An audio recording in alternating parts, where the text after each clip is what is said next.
नमो भगवते वासुदेवाय. तर आपण श्रीमद भागवत महापुराण पाहत आहोत आणि त्यातील हा आपला चौथा स्कंदातील अध्याय 11. 11व्या अध्यायामध्ये आपण स्वयंभू मनूने ध्रुवाला युद्ध बंद करण्यासाठी समजाविले. मैत्री म्हणाले, ऋषींचे हे बोलणे ऐकून ध्रुवाने आचमन करून नारायणास्त्र आपल्या धनुष्यावर चढविले. तो बाण योजताच यक्षांनी रचलेल्या माया त्याच क्षणी नष्ट झाल्या. जसे ज्ञानाचा उदय होताच अविद्यादी क्लेश नष्ट होतात, नारायण शास्त्र धनुष्यावर चढविताच त्यातून राजहंसासारखे पंख आणि सोन्याचे फाळ असलेले तीक्ष्ण बाण बाहेर पडले आणि ज्याप्रमाणे मोर ओरडत वनामध्ये प्रवेश करतात त्याप्रमाणे भयानक सु आवाज करीत शत्रुसेनेत घुसले. त्या तीक्ष्ण धारेच्या बाणांनी शत्रूंना बेचैन केले. तेव्हा त्या रणांगणात अनेक यक्षांनी अत्यंत रागाने आपापली शस्त्रास्त्रे उगारली आणि ज्याप्रमाणे मोठे मोठे साप फणा उभारून गरुडाकडे धाव घेतात त्याप्रमाणे ते चहूबाजूंनी ध्रुवावर तुटून पडले.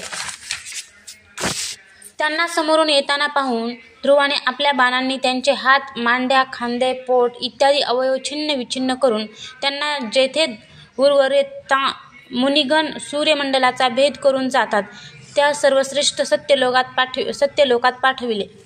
पितामह स्वयंभू मनूंनी जेव्हा हे पाहिले की दिव्य रथावर आरूढ झालेला ध्रुव अनेक निरापराध यक्षांना मारत आहे, तेव्हा त्यांना त्याची दया आली. ते पुष्कर ऋषींना बरोबर घेऊन तेथे आले आणि आपला नातू ध्रुव याला समजावू लागले. मनू म्हणाले, वत्सा, पुरे इतका क्रोध करणे बरे नव्हे, कारण हे पापी नरकाचे दार आहे. याच्याच अधीन होऊन तू या निरापराध यक्षांचा वध केला आहेस. बाबा रे, तू जो हा निर्दोष यक्षांचा संहार करीत आहेस ते आपल्या कुलाला शोभणारे कर्म नाही. साधू पुरुष याची निंदा करतात. मुला, तुझे आपल्या भावावर फार प्रेम होते म्हणून त्याच्या वधाने संतप्त होऊन तू एका यक्षाने अपराध केल्याबरोबर त्यानिमित्ताने पुष्कळांची हत्या केलीस. या जड शरीरालाच आत्मा समजून याच्यासाठी पशुप्रमाणे प्राण्यांची हिंसा करणे हा भगवत सेवा करणाऱ्या साधूंचा मार्ग नव्हे. प्रभूंची आराधना करणे फार कठीण आहे, परंतु तू बालपणीच संपूर्ण भूतांचे आश्रयस्थान अशा श्रीहरींची सर्व भूतात्म भावाने आराधना करून त्यांचे परमपद प्राप्त करून घेतले आहेस. तुला तर प्रभू आपला प्रिय भक्त समजतात आणि भक्तजन सुद्धा तुझा आदर करतात. तू साधूजनांचा मार्गदर्शक आहेस, तरी सुद्धा तू असे निंद्य कर्म कसे केलेस? सर्वात्मा श्रीहरी आपल्यापेक्षा ज्येष्ठ पुरुषांबाबत सहनशीलता, कनिष्ठांच्या बद्दल दया, बरोबरीच्या लोकांबद्दल मित्रता आणि सर्वांशी समतेने वागण्यानेच प्रसन्न होतात. आणि प्रभू प्रसन्न झाल्यावर पुरुष सत्वादी गुण आणि त्याचे कार्यरूप लिंग शरीर यापासून मुक्त होऊन परमानंद स्वरूप अशा ब्रह्मपदाची प्राप्ती करून घेतो. देहरूपात परिणत झालेल्या पंचमहाभूतापासूनच या जगात स्त्री पुरुष उत्पन्न होतात आणि पुन्हा त्यांच्या परस्पर समागमाने दुसऱ्या स्त्री पुरुषांची उत्पत्ती होते. अशा प्रकारे भगवंताच्या मायेपासून सत्वादी गुणांमध्ये कमी जास्तपणा झाल्याने जशी भूतांतून शरीरांची रचना होते त्याचप्रमाणे त्यांची स्थिती आणि प्रलय सुद्धा होतो. निर्गुण परमात्मा तर यामध्ये केवळ निमित्त मात्र आहे. त्याच्या आश्रयानेच हे कार्यकारणात्मक जग चुंबकाच्या सानिध्याने लोखंड फिरावे तसे फिरत राहते. कालशक्तीमुळे क्रमश सत्वादी गुणांमध्ये क्षोभ झाल्याने भगवंतांची शक्ती सुद्धा सृष्टी इत्यादी रूपांमध्ये व्यक्त होते.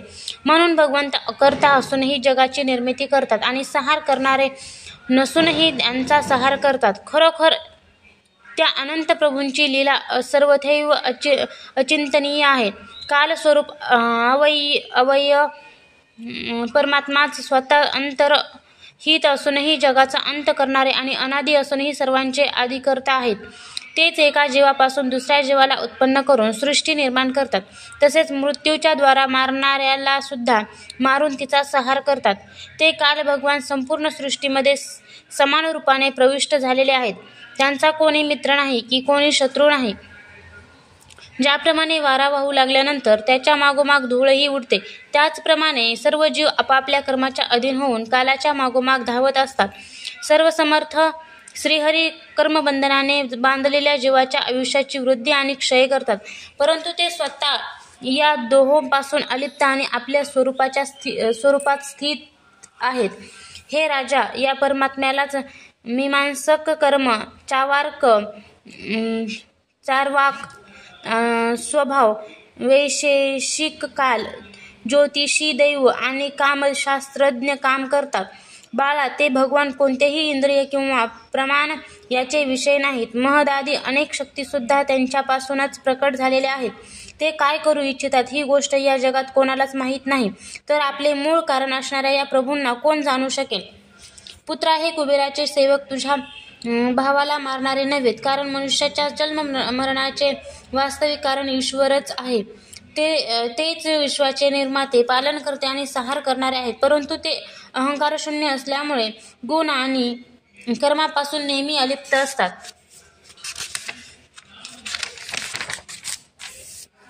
सर्व प्राण्यांचा अंतरात्मा, नियंता आणि रक्षण करणारे प्रभूच आपल्या मायाशक्तीने युक्त होऊन सर्व जीवांची उत्पत्ती, पालन आणि संहार करतात. ज्याप्रमाणे नाकात वेसन घातलेले बैल आपल्या मालकाचे ओझे वाहतात, त्याचप्रमाणे जगाची रचना करणारे ब्रह्मदेव इत्यादी नामरूप दोरीने बांधलेले त्यांच्याच आज्ञेचे पालन करतात. ते अभक्तांना मृत्यूरूप आणि भक्तांना अमृतरूप आहेत. तसेच विश्वाचे एकमात्र आधार आहेत. बाळा, तू सर्वस्वी त्या परमात्म्यालाच शरण जा. हे बाळा, तू 5 वर्षाचा असतानाच आपल्या सावत्र मातेच्या कठोर वचनांनी व्यथित होऊन आईची मांडी सोडून वनामध्ये गेला होतास. तेथे तपश्चर्या करून ज्या हर्षिकेश भगवंताची आराधना करून तू त्रैलोक्याच्याही वरचे ध्रुवपद प्राप्त केलेस आणि जे तुझ्या वैरभाव नसलेल्या सरळ हृदयामध्ये वात्सल्याने विशेष रूपाने विराजमान झाले होते, त्या निर्गुण, अद्वितीय, अविनाशी आणि नित्यमुक्त परमात्म्याचा अध्यात्मदृष्टीने आपल्या अंतःकरणात शोध घे. हा भेदभावमय प्रपंच वस्तुत नसतानाही त्यांच्यामध्ये प्रतीत होत आहे. असे केल्याने सर्वशक्ती संपन्न परमानंद स्वरूप सर्वांतर्यामी भगवान अनंतामध्ये तुझी दृढ भक्ती उत्पन्न होईल आणि तिच्या प्रभावाने तू मी माझे या रूपाने दृढ झालेल्या अविद्यारूपी गाठीला छेदून टाकशील. राजन, ज्याप्रमाणे औषधाने रोग बरा केला जातो, त्याचप्रमाणे मी तुला जो काही उपदेश केला आहे त्यावर विचार करून आपला क्रोधावर, कल्याण मार्गाला क्रोध हा अत्यंत विरोधी आहे. भगवान तुझे मंगल करोत. क्रोधाधीन पुरुषाचे सर्वांना मोठे भय वाटते, म्हणून जो बुद्धिमान पुरुष असे इच्छितो की आपल्यापासून कोणत्याही प्राण्याला भय असू नये आणि स्वतःलाही कोणापासून भय असू नये, त्याने क्रोधाच्या अधीन कधीच होऊ नये.